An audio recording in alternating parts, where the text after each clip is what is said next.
Greetings and salutations. My name is Koen van Hove. I am the developer of Pacenote Pal. I just released Pacenote Pal version 0.10, and in that there are some new settings for the call distance. And in this video I want to quickly explain to you what they actually mean and how they in practice influence your rally experience.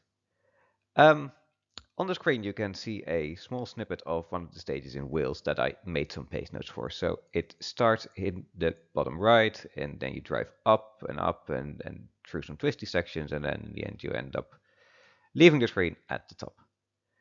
Um, let's start with the very basics. What exactly is a pace note?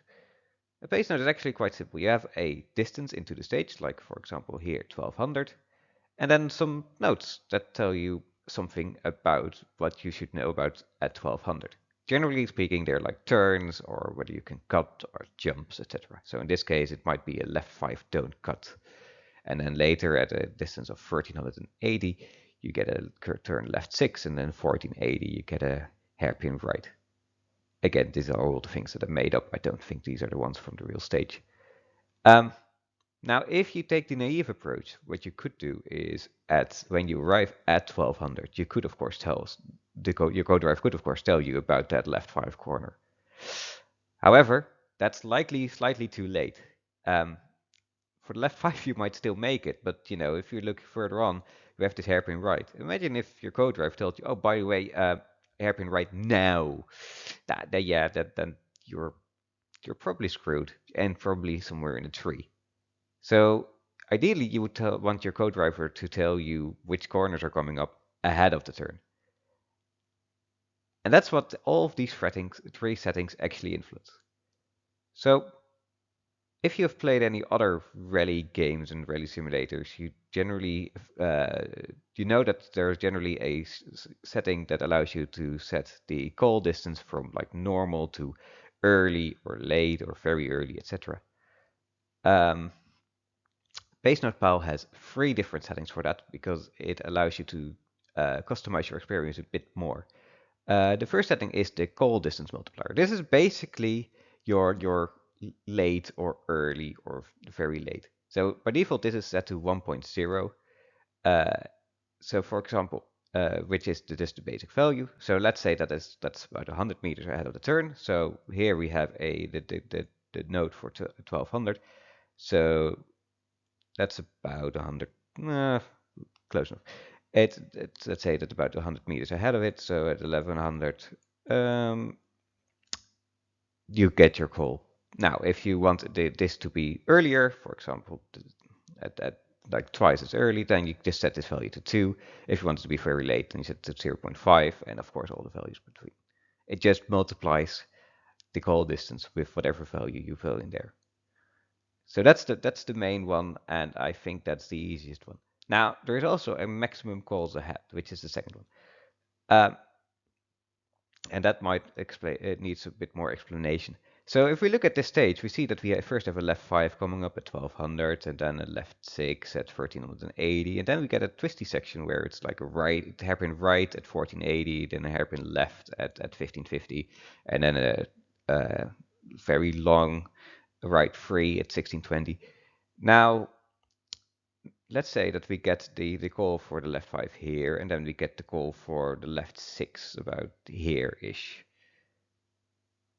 And then, we're driving at quite some speed, so maybe we get the call about the hairpin right about here. But the distance between the hairpin right and the hairpin left is not that long, and we've set our call distance to be very early, so maybe we get the hairpin left already there. And the distance between the hairpin left and the right 3 is even shorter. So let's say that we get that over here.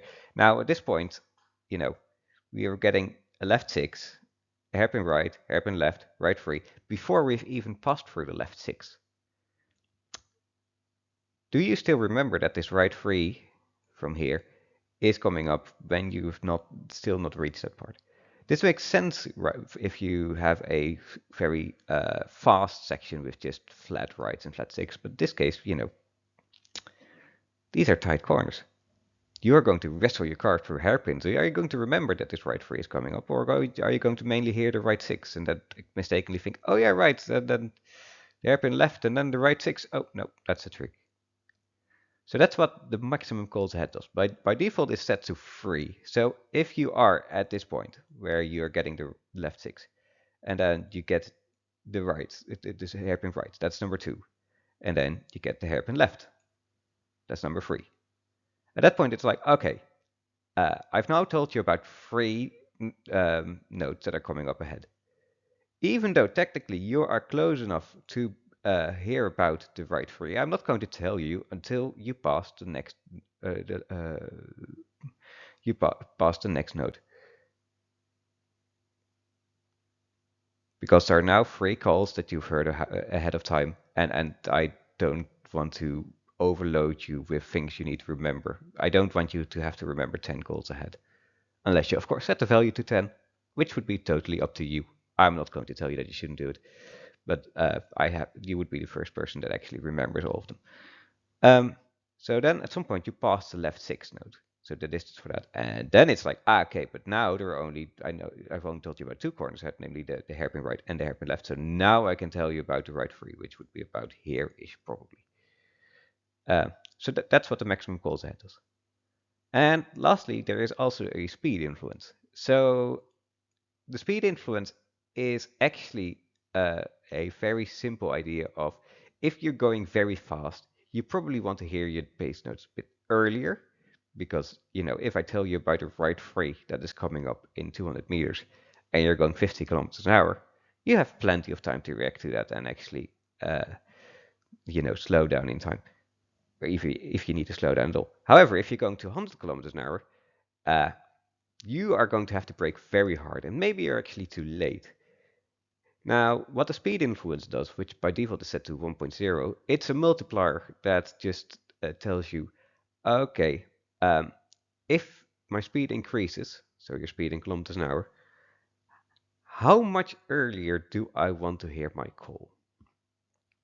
So let's take this example. Again, from the start, we have this left 5 coming up, and probably we're going quite fast, so you might hear it about here by default, because you're going quite fast, and then you want to be able to hear it quite.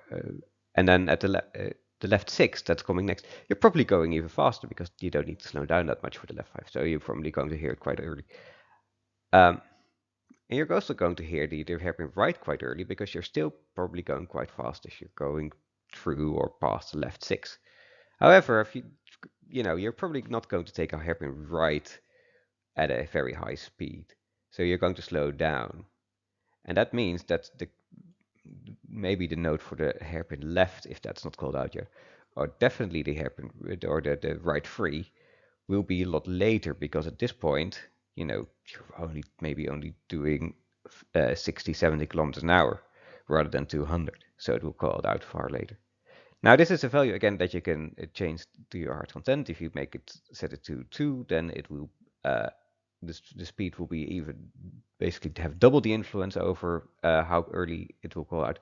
If you set it to 0, then basically the speed doesn't have any influence. So you get it, for example, depending on your call distance multiplier, if you're 200 meters ahead, regardless of whether you're going 200 kilometers an hour or 50 kilometers an hour.